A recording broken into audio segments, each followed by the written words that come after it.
네, 반도체 얘기를 조금 전문가하고 집중적으로 해보겠습니다. 시티그룹의 이세철 전무가 나와 있습니다. 어서 오십시오. 네, 안녕하세요. 지금 전무님께서는 리서치 센터장이자 글로벌 테크 헤드를 지금 맡고 계시는 거죠? 예, 맞습니다. 두 보직을 좀 겸직하고 네. 있습니다. 예.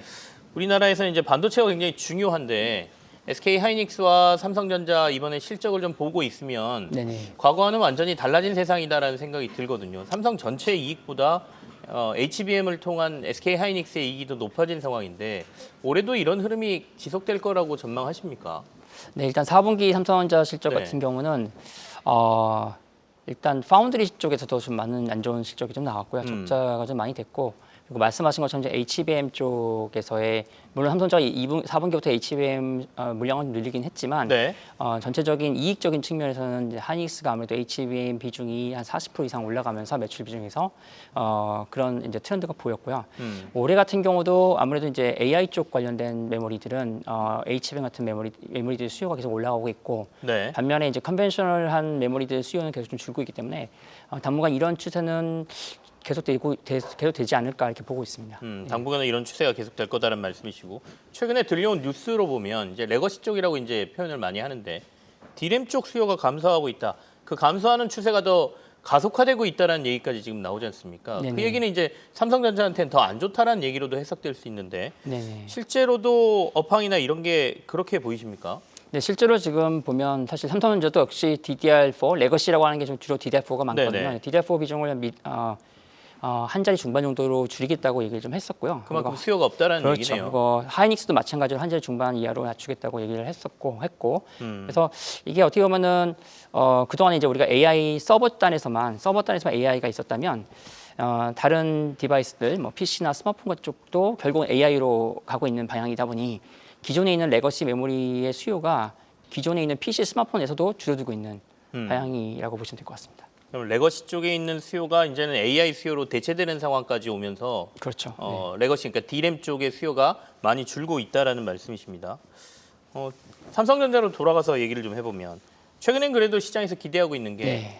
이재용 회장이 사법 리스크를 좀 털었다. 네네네. 그러고 나면 이제 뭔가 본격적으로 행보를 하면서 네네. 강력한 투자라든지 아니면 뭔가를 내놓지 않겠느냐. 그리고 최근에 이제 실적 발표하면서 네. HBM 공급과 관련된 얘기도 조금 나왔단 말이죠. 맞습니다. 그러면 네. 올해 HBM을 본격적으로 고성능 HBM 공급하기 시작하면 삼성도 좀 드라마틱한 반전이 나오지 않겠느냐. 이런 기대감이거든요. 네네. 어떻게 보십니까? 네, 일단 삼성전자가 지금 이제 어떻게 보면 AI에 대한 방향성에 네. 대한 트렌드에 저희가 지금 삼성전자가 좀 껴있지 못한 상황입니다. 사실 그러다 보니까 주가가 지금 계속 이러고 있는데 최근에 보면은 그 AI 관련된 샘 엘트만이 이제 네. 한국 방문하면서 이제 이재용 부장 만났죠. 그래서 거기서 그때 주가가 좀 움직였거든요. 네. 그러니까 전반적으로 제가 보는 HBM이 되게 중요한 상황이고요. 삼성전자 네. 입장에서는. 그리고 파운드리도 어떻게 보면은 이 AI 방향성이 맞는 분야인데 양쪽 다 지금 사실은 이제 어떻게 보면 조금 좀 그 기술적인 부분에서 많이 좀 영향을 주다 보니까 지금 그런 부분에서 영향을 받고 있는 것 같은데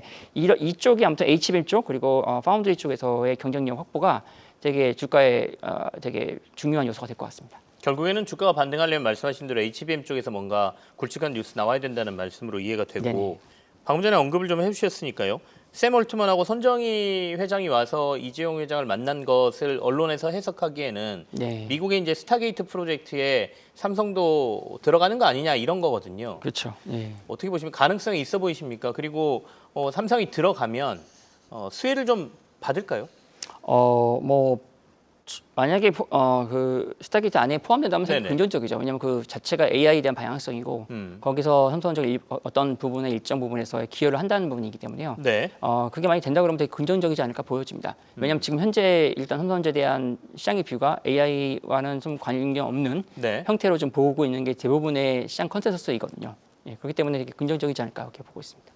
최근에 또 반도체 시장에는 딥시크 이슈가 굉장히 컸습니다. 딥시크 네네. 이슈가 우리나라 반도체 기업들에게 미칠 영향은 어느 정도로 파악하고 계십니까? 네, 사실 딥시크 때문에 제가 지난주에 제대로 쉬지 못했습니다. 네. 추석 설날 연휴 내내 이게 미국장에서 영향을 받아가지고 문제가 많았었던 거고 실제로 한국 메모리 업체들 주가가 많이 빠졌거든요. 이 딥시크 영향 때문에 일단은 딥시크의 일단 키 기술 같은 그 기술이 자체가 네. MOE라는 기술을 하고, 그러니까 Mixture of the Experts, 그 다음에 AI Distillation 기술, 이 두 개가 핵심인데, MOE 같은 경우는 이제 이 AI 기술의 비용을 줄이는 역할을 해주고요. 선택적으로 이제 하는 부분이 있고, 네. 그리고 디스틸레이션 같은 경우는 이제 모델 사이즈를 줄여주는 역할을 합니다. 그러다 보니까 이게 이제 시장에서 볼 때는 더 이상 그러면 CPU, GPU 필요 없고 메모리, AI 메모리 필요 없지 않냐라는 이제 시장에서 우려가 많이 있었습니다. 근데 이제 제가 이렇게 좀 보면은 이게 결국은 비용을 줄인다는 얘기는 결국은 그 AI에 대한 네. 구독료 가격이 낮아질 수 있다는 얘기가 되고요. 그러면 결국은 이게 수요가 올라가는 효과가 나올 것 같습니다. 그리고 그거를 또 도리어 가격이 떨어지면 그렇죠. 수요가 는다. 예, 예. 네. 그리고 딥식 자체가 약간 우리가 좀 AI가 프리 트레이닝이 있고 포스트 트레이닝이 있고 인프런싱이 있는데 네. 프리 트레이닝 쪽 영역은 여전히 엔비디아 AI GPU 그리고 고용량 HBM, 고성능 HBM 필요하고요.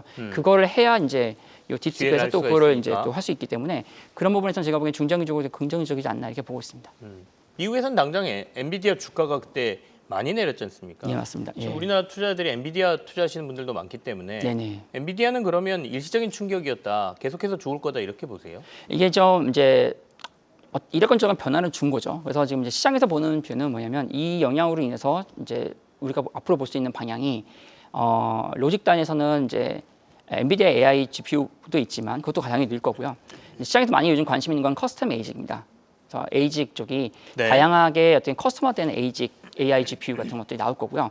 그런 쪽에서는 그쪽에서 변화도 커질 거로 보여지고, 그다음에 메모리 쪽에서도 이제 HBM뿐만 아니라 LLW 같은 그런 디바이스 엣지 A단 네. 이쪽 단에서의 변화도 생길 거로 보여집니다. 그래서 엔비디아는 아마 제가 보기엔 계속 필요한 그 GPU는 필요한 부분은 계속 유지할 거다. 다만 이제 추가적인 수요 모멘텀이 제가 보기엔 커스텀 에이직 쪽이 더 커지지 않을까, 앞으로 많이 커지지 않을까 이렇게 보고 있습니다. 결국에는 성장은 할 거다라고 사람들이 보지만 주가가 폭등하거나 계속해서 유지되는 거는 이제 성장의 속도, 폭이지 않습니까? 네네. 그러면 엔비디아의 성장 속도는 이전하고 비교했을 때 조금 주춤해서 예를 들어서 이제 제일 중요하게 생각하는 건 주가의 반등이니까요. 주가가 너무 많이 올라서 여기서 그냥 유지가 되거나 하락할 건지 아니면 이전에 우리가 봤던 모습으로 엔비디아가 계속 질주할 건지가 좀 궁금한 거거든요. 네, 일단은 시장은 일단 딥식 영향으로 인해서 엔비디아가 주가가 많이 빠졌고요. 네. 근데 아까 말씀하신 프리트레이닝 쪽의 영역은 엔비디아가 워낙 강자이기 있고요. 이거를 안 할 수가 없습니다. 네. 그 부분들 때문에 제가 보기에는 계속 이쪽에서의 수요가 올라갈 거로 보여지고요. 그리고 특히 이제 3분기 같은 경우는 블랙웰 울트라, B300라고 해서 이제 그 제품들이 3분기 나옵니다.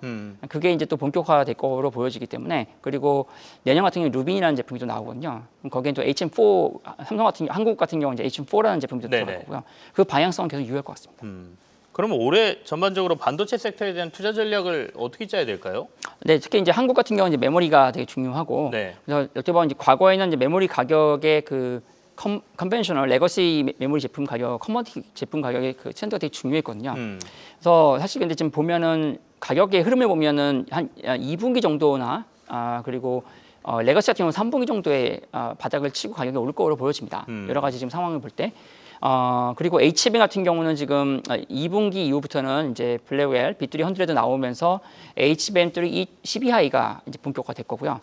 그리고 하반기에는 애플이 이제 아이폰 제품에서 프로나 프로맥스에서 기존 8기가에서 12기가로 용량이 50% 올라갑니다. 그래서 그런 어떤 흐름을 볼 때는 1분기가 가장 좋은 매수 시점이지 않을까. 지금이 제가 보기에는 가장 좋은 시점이다. 왜냐하면 딥시크 때문에 또 주가가 더 빠졌거든요. 지금 어떻게 보면 땡큐죠. 왜냐하면 1분기 때 이제 1월 초에 사실 이제 그 엔비디아 CS 발표 때문에 주가가 많이 올랐거든요. 그랬다가 지금 딥시크 때 다시 원상 복귀가 되는 상황이라서 오히려 저는 지금이 좋은 타임이지 않나. 이렇게 보여집니다. 네. 도리어 올 하반기로 갈수록 반도체 쪽은 네네. 강한 모습을 보일 수가 있기 때문에 주춤거리는 1분기가 도리어 반도체와 관련돼서 매수 타이밍일 수 있다. 다만 이제 AI와 관련된 산업군으로 우리가 포트폴리오를 좀 짜야 된다라는 말씀으로 제가 이해하면 네, 되겠죠? 맞습니다. 예. 알겠습니다. CT그룹의 이세철 전무와 오늘 반도체 관련된 얘기를 좀 자세히 나눴습니다. 고맙습니다. 네, 감사합니다. 계속해서 다양한 경제 이슈를 알고 싶다면 구독과 좋아요, 알림 설정 부탁드립니다. AI 캐스터 권미정이었습니다.